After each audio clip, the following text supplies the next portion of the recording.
Good morning, I'm Brody Provence with Cowpunch Ponies and Provence Performance Horses. This morning I'm here with Jeebuss, with a B is his name. I've worked with him for about 2 weeks now. He's a very nice little 2-year-old. He was pretty much unhandled when I got him, so a clean slate. And I think I'm juggling around doing a series with him, and just the way I do start one, and take him all the way on to about 90 days. So, anyways.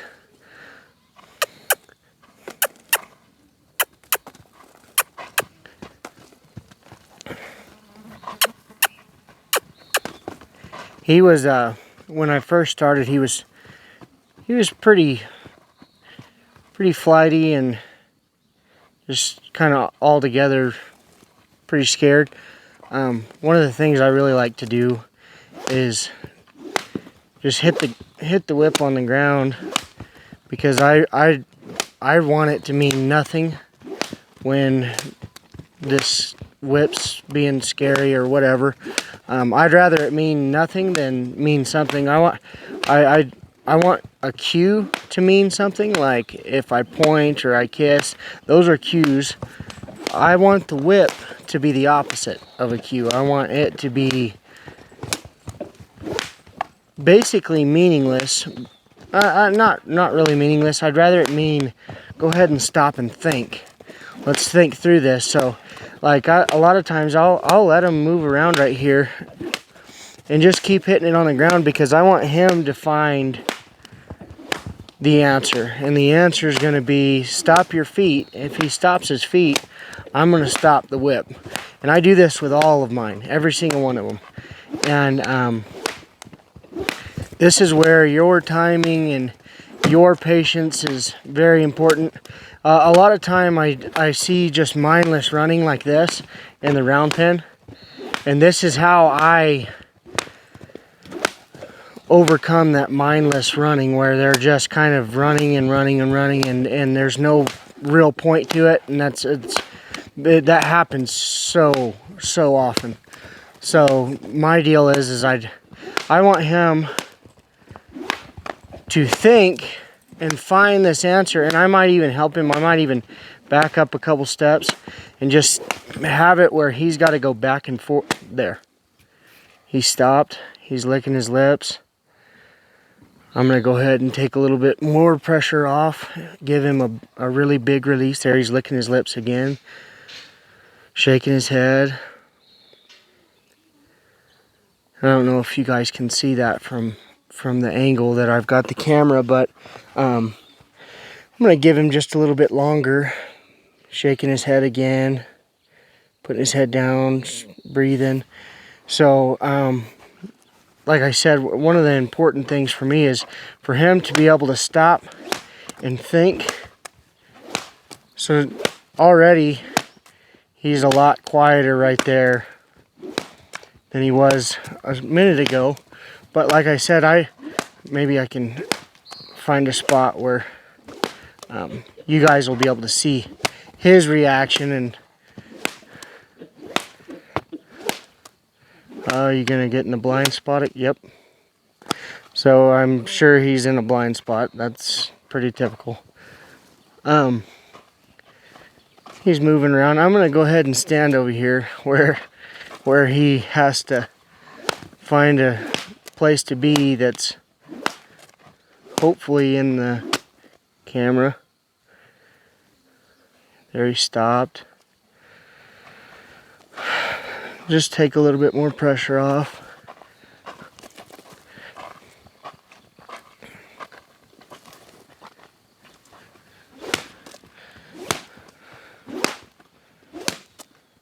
There. That's what we're looking for. We're looking for him to just settle and start thinking about things around him. He's kind of looking for other answers. There, It's all right. I really just want him to be thinking that right there.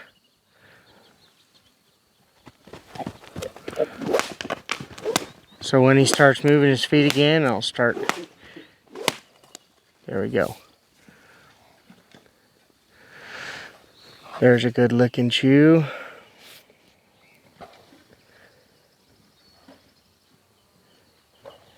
He's shaking his head. A lot of thinking going on right now. And so what I like to do is I like to take them up, bring their energy up like when I was hitting it on the ground. Then I like to take them down.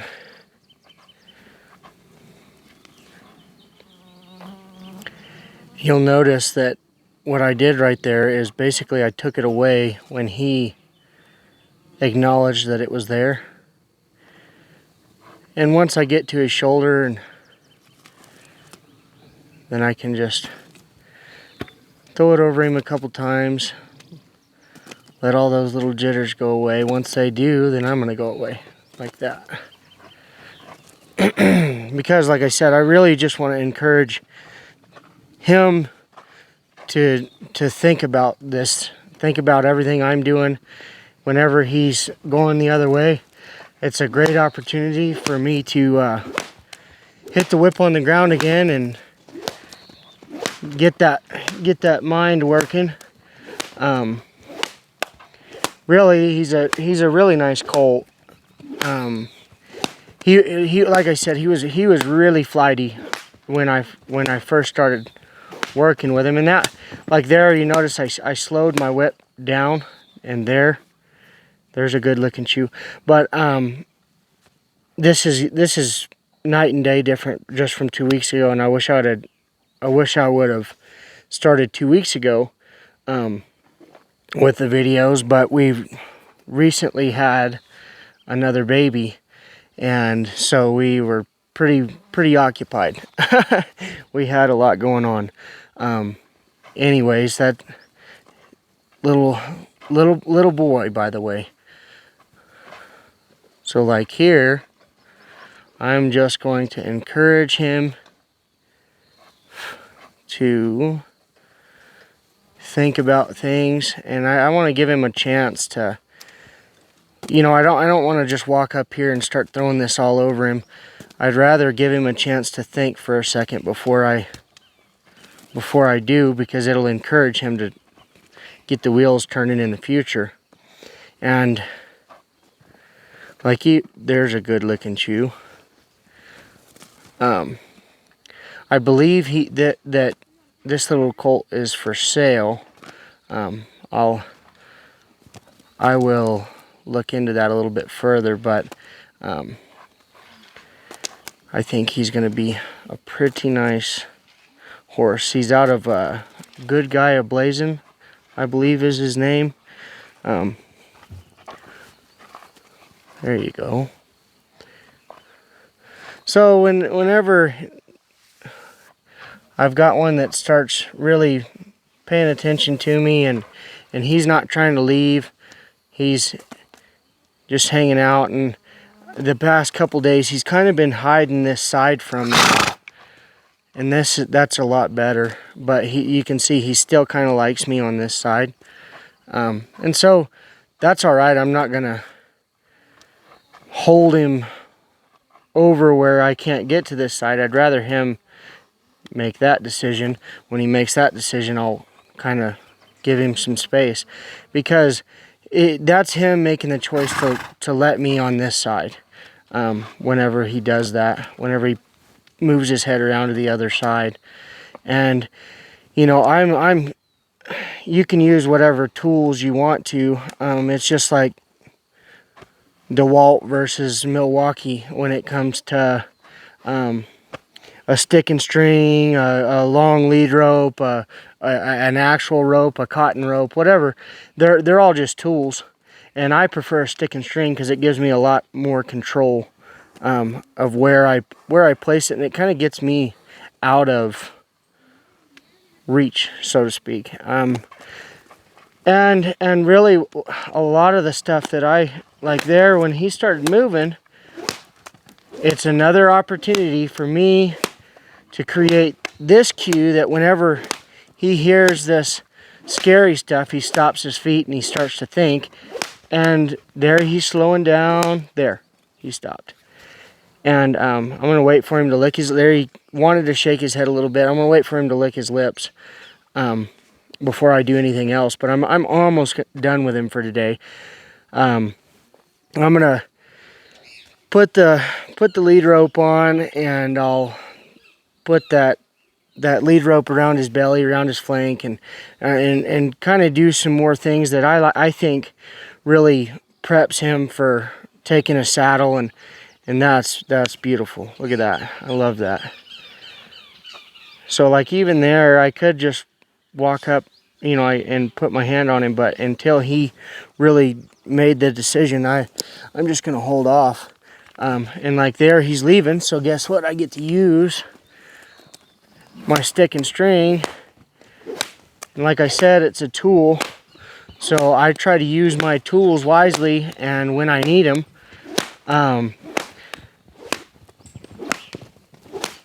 Because every time this happens, it's just a learning opportunity. I really want to take every chance I can to reinforce what I'm trying to teach. The thing is like now,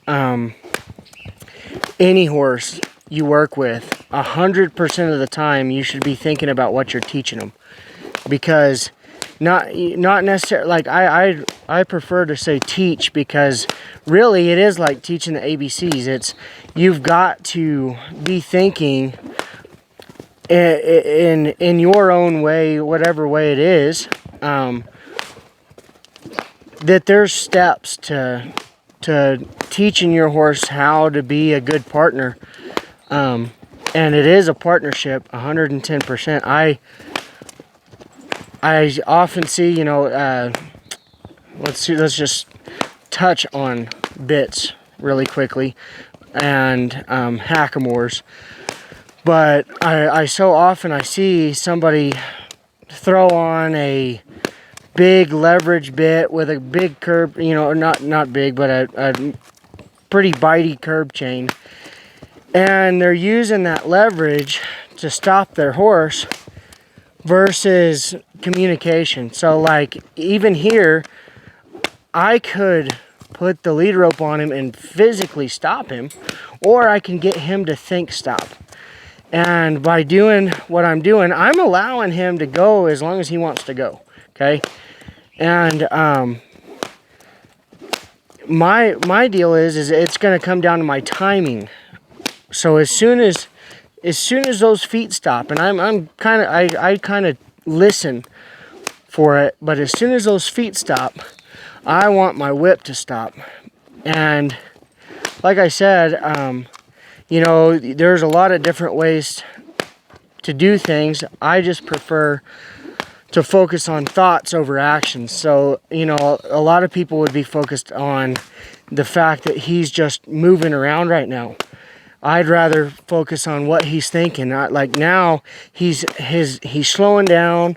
His ear is coming in towards me. His thoughts are coming my way. He's starting to think about what's going on. And so instead of focusing on the fact that he hasn't stopped yet, the end goal is for him to stop as soon as I pick up the whip, right? And start hitting it on the ground. And the reason that I do that is to encourage him to make the right decisions on his own. You know, like I said, I can stop him. You can stop any horse at any time, but he didn't make the decision to stop. If I were to make him stop, you know, I can help by stepping back or stepping forward, or there's a lick and chew while we're still moving. So there's processing going on in there, but really he hadn't found that answer yet. And so right now I'm teaching A. In the alphabet order. You know, I'm right now I'm working on A, because later on, whenever I get on him, I want him to already have some meaning of stop and think. And later on in the training is I'll show you guys, I turn using the whip into my vocal cue, whoa, or whatever it is. But right now, I'm just going to do this because he doesn't know what whoa means. So first I'm going to get him stopping with the whip. Once he stops very consistently, then I'll start saying the word whoa. And I'll do it with my timing. I'll do it with really good timing, so that later on, literally, I'll say the word, and no matter where he's at in the round pen or outside the round pen, he'll already have established what whoa means, but what A means right there. So he went ahead and stopped for me. So he's still moving. So I can use that again. Like I said, I want to use every opportunity, because I can promise you it won't take long with these guys, and they start really hunting a stop, and it's kind of an arm workout for a while. You want to get if you're going to use a stick and string, you're going to want to get a pretty good one. You pay for what you get for, and you'll pay for it later if you get a heavy one, I promise. Anyways, we'll get him stopped here. Right. We're getting close. He thought about it. Notice I didn't stop. You know, he's got to do the right answer for me to stop. There. There's a nice lick and chew. So I'm going to go ahead and drop that. We're moving again. I'm going to see what he does, because he stopped right there a couple times. There. I thought he would go ahead and stop there. So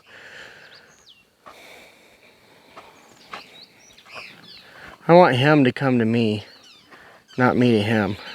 And that's good, buddy. Good job. So now that I'm hooked up to him, I'm just gonna throw this on him a couple times. He's almost done. He's doing a really good job. Throw this on him and just do some rubbing around in his girth, and you know, I like to do it this way because I say this way because I go over and then back under, and I've got it with both hands. That way, if he goes to kick or buck, I can pull his nose pretty easily back towards me, and his business end goes the other way. So I feel like that's pretty important to me, and so we'll see what happens here. And I like to try to get them to take a step or two with it in their flanks, and we've done this before, obviously. There. But anyways, I feel like I've covered this side, so I'm gonna, like I said, I'm not gonna stop him from blocking me right here. I'd rather him make that decision to let me over there.